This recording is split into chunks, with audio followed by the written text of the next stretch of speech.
मालेगाव स्फोट प्रकरणी आरोपी असणाऱ्या साध्वी प्रज्ञा सिंग ठाकूरनं आज मुंबई सत्र न्यायालयामध्ये जामिनासाठी अर्ज केलाय। या प्रकरणी साध्वी प्रज्ञावर लावण्यात आलेला मोक्का हटवण्यात आलाय आणि त्यामुळे आता साध्वीला जामीन मिळणं सोपं होणार आहे। गेल्या जवळपास 7 वर्षांपासून प्रज्ञा सिंह तुरुंगात आहे। काही दिवसांपूर्वी साध्वीला उज्जैनच्या कुंभमेळ्याला स्नानासाठी सोडण्यात आलेलं होतं आणि या संदर्भात आणखी सविस्तर माहिती जाणून घेऊया। आमचे प्रतिनिधी अजित मांढरे सध्या आपल्या बरोबर आहेत। अजित, आता साध्वी प्रज्ञा सिंह यांना जामीन मिळणं सोपं होणार आहे, काय काय नेमकं होतंय? अनुपमा, जसं मुंबई सत्र न्यायालयातील विशेष पोटा न्यायालयाने विशेष NIA न्यायालयाने या संपूर्ण मालेगाव ब्लास्ट जो होता 2008चा त्यामधील जवळपास 4 लोकांना निर्दोष सोडलं होतं। त्यांच्यावरती कोणतेही आरोप लागत नाहीयेत, तर त्यांच्याविरोधात कोणतेही पुरावे नाहीयेत, त्यांच्याविरोधात कोणतेही आरोप सिद्ध होत नाहीयेत।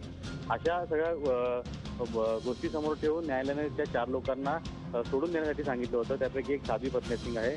त्यामुळे तिच्या ॲडव्होकेटने साध्वी प्रज्ञा सिंगच्या ॲडव्होकेटने आज त्याच न्यायालयामध्ये NIAच्या न्यायालयामध्ये जामिनासाठी अर्ज केलेला आहे।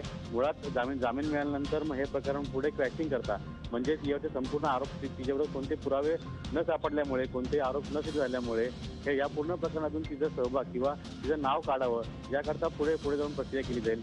पण तुर्तास तिच्या ॲडव्होकेटने आज NIA न्यायालयामध्ये जो जामीनासाठी अर्ज केलेला आहे त्यावर 6 जून रोजी NIAच्या अधिकाऱ्यांचं म्हणणं घेऊन तिच्या अर्जावरती सुनावणी घेतली जाणार आहे आणि तेव्हा स्पष्ट होईल की साध्वी प्रज्ञा सिंगला जामीन मिळतोय। 7 वर्षांतर साध्वी प्रज्ञा सिंग बाहेर येते का ते तेव्हा स्पष्ट होईल। धन्यवाद अजित, दिलेल्या सगळ्या सविस्तर माहितीविषयी। अजित मांढरे आमचे प्रतिनिधी आपल्या बरोबर होते। ते गेल्या 8 वर्षांपासून प्रज्ञा सिंह ठाकूर अटकेत आहे, त्यामुळे तिला जामीन अर्ज तिचा मंजूर होऊ शकतो। मोक्का हटल्यानं साध्वीचा अर्ज आहे। झी 24 तास रहा एक पाऊल पुढे।